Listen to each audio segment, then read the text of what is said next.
உங்களுடைய மகனுடைய இந்த கைது சம்பவத்தில் ஏபிடிபி அல்லது டாக்டர்ஸ் தரப்பிற்கும் சம்மந்தம் இருக்குன்னு நம்புறீங்களா?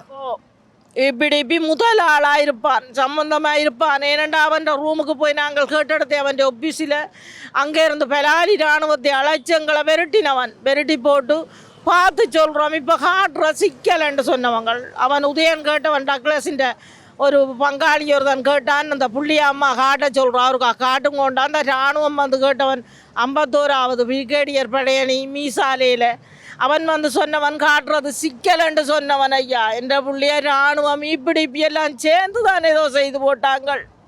என்ற புள்ளி என்ற பிறந்த மண்ணிலேயே என்ற புள்ளிய குழி தோண்டி வச்சுட்டாங்க. உலகிடக்கு ஐயா இந்த செம்மணிலெல்லாம் தோண்டி அழுறத எனக்கு என்ன செய்யுது. என் பிள்ளைக்கு ஒரு தீர்வு கிடைக்கணும். என் பிள்ளை மாவீரனா அடிபட்டு சேர்த்திருந்தாலும் நான் சந்தோஷமா இருப்பேன். இந்த சிங்களவன் கையில் என் பிள்ளைய அம்பிட்டுட்டுதேன்னு தான் எனக்கு கவலையாக கிடக்குது. என் பிள்ளை தன்னை மண்ணுக்காக அடிபட்டிருந்தா நான் சந்தோஷப்பட்டிருப்பேன். மீசாலையில் வச்சு என் பிள்ளைய கைது செய்து கட்டி அடித்தாங்களே துரோகிகளே. நீ ரோட்டு வழியாக கண்டா ஒவ்வொருத்தனையும் அடித்து மண்ணுக்கா புதவுட தோண்டி தாக்குறதான் எங்களோட திட்டமே. நீ